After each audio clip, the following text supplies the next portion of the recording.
Welcome back. This is TWE TV here, and we are going to be going over supply and demand, how to mark them up, how to take a trade off of it, how to build an entry model off of it, and what exactly are we looking for. So if you are struggling to figure out supply, demand, POI, order blocks, fair value gaps, or any of the sort, or even just identifying liquidity, this is the video for you. So the first thing we're going to do is mark out the higher time frame POI, and then we're going to go ahead and hop into lower time frame. So right now I'm kind of marking out the different POIs that we have, because you always have midpoints and an extreme. In this case, we have a midpoint, an extreme, and a fair value gap. Now keep in mind, it kind of shows two fair value gaps, which is perfectly fine, but the bottom one is the midpoint. Then we have a fair value gap in the middle. We need that to, be swept. Remember, fair value gaps should be looked at as a magnet to liquidity. Then I went ahead and marked out that extreme point. So in this 4-hour zone, we were able to get 3 POIs that are 15-minute zones. One was already swept. That was, the previous week and whatnot. Now we have the fair value gap and a 15-minute extreme zone that we're going to be looking at to take plays off of. Now, this is a perfect example of the market is generating liquidity, then sweeps liquidity. It always, and I mean always, goes into that cycle. So, all right, we already tapped into the fair value gap. We should see an aggressive reaction to it, but knowing that we have an extreme zone kind of resting above it, that kind of tells me that it's going to go ahead and tap into. So we had a little bit of a pullback. So now it's tapping into a 15-minute. Now we're going to go ahead and hop into the lower time frame. Your entry time frame, in my case, is the 1 minute. So like I was saying previously, we wanted that liquidity to generate, tap into that fair value gap, because it, like I said, it becomes like a magnet in the market, right? So it's creating some structure for us to, basically use and kind of, develop data to go off of. So the main thing here is, all right, we got some structure. I want to let it play out a little bit. Try to see if we can find some order flow. That's the biggest thing we need to look at here. So right here, I have a demand, right? The main reason why I chose that as the 1 minute demand, I want to see a reaction off of it, and then a failure. In this case, I'm kind of looking at it as like, well, it broke structure to the upside. That was a little consolidation before that. I mean, yeah, I created a fair value gap, but I'm not really focusing on that right now. I want to pay attention to the liquidity that's resting right above that, and possibly look for a new supply to start our order flow. So I guess in a nutshell, you could look at this as a whole liquidity phase. It's sweeping to the upside, right?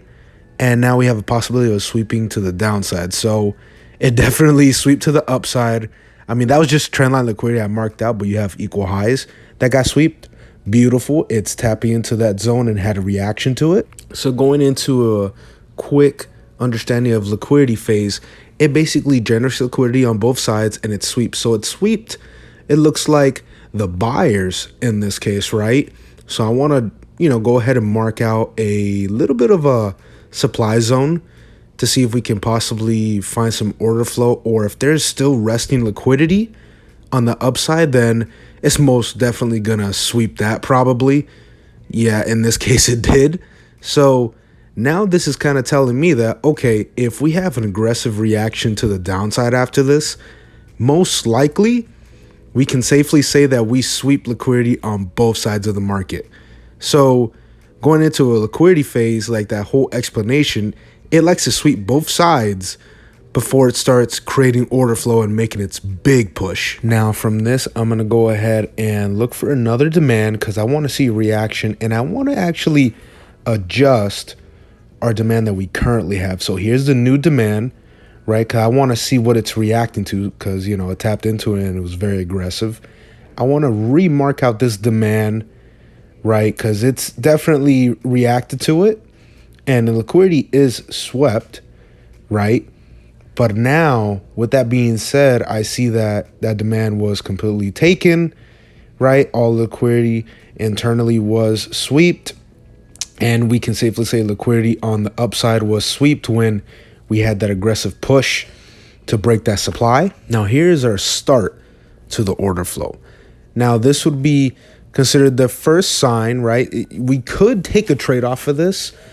Ideally, we could, but I say that's always the riskier route, taking the entry off of the first one. But, for backtesting sake, we're going to go ahead and just put a trade on that. With that being said, like I said, guys, it's never best to take a trade right off of the first one. You want to collect data. But if this is correct, the whole idea of it's correct, we should aim for this 15-minute TP, right? This 15-minute demand as our TP zone. And I like to put my stop loss a little bit above, our zone, just, for the broker's sake. And also, it's on top of the whole 15-minute zone and 4-hour zone. Now we're going into a phase of generating liquidity. So we got a little bit of trendline liquidity kind of forming here, right? Most people also may look at that as inducement. Okay, it taps us in. Beautiful. We see a beautiful reaction. Now, with that all being said, this is the main opportunity that I actually would look for. Because like I said, this is like an extreme version, right? I would have rather seen that demand get swept first. So it taps into it, reacts to it. That's why I also say that this was a risky way of entering. But what we're going to look for is a second entry point, right? It swept that demand. So right now, after seeing that, okay, it's swept here, right? We're going to see another sweep right here, of course, and a reaction. So that's validating the demands are actually there. And it's kicking those traders out, right? The traders that are, let's say, trying to buy in multiple opportunities here. So we can kind of look at this like, okay, that's one trade, right? That's the risky one. But if we want to take another one, what we can do is try to find some form of transaction between a demand and a supply, right? So in this case, I'm kind of marking out a demand, right? And I see that we definitely have a reaction, and it's kind of creating some demand order flow, which it's even better if you find a short order flow that gets swept, because that just makes it so much better. So I'm kind of looking at this as like, man, you got like a whole range, and it's like pulling into the range, and I'm like, okay, this is the supply, right? Because after that the market pushed to the downside, and it swept all of that order flow, and then it swept that demand that we were looking to turn into a failure zone. So ideally, if we can get liquidity to generate, right, kind of like what it's doing right now, right, to be swept to come into that zone, that could be our ideal entry.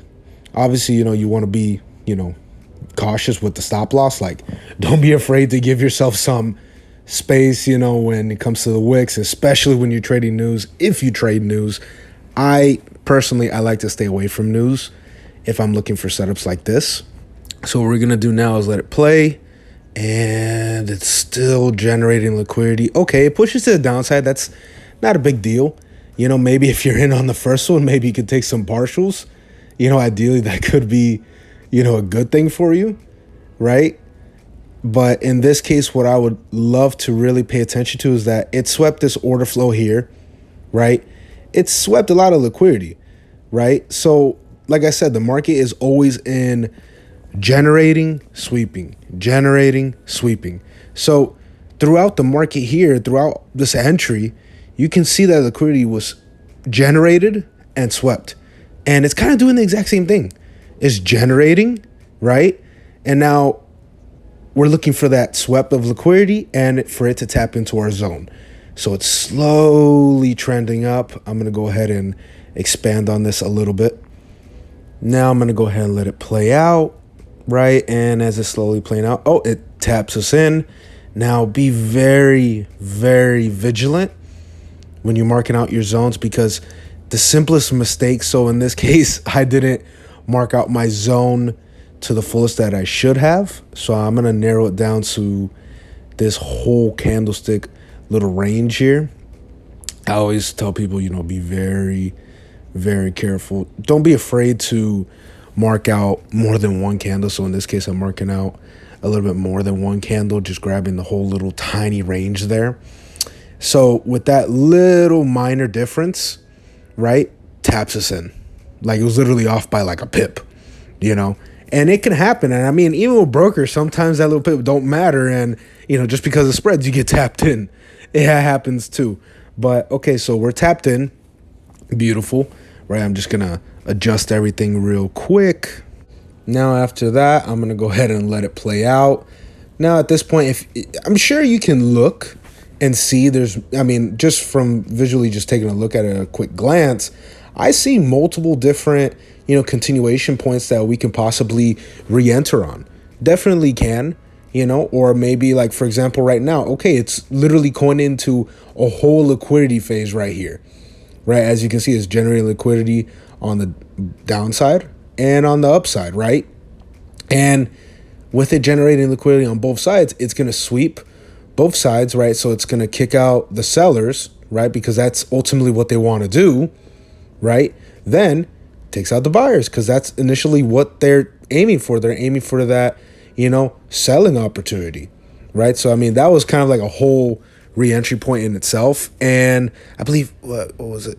5 hours, that's amazing, setup. And I mean, that's 2 setups, but honestly, I would only take the second one, like I said, because that would be the safest route.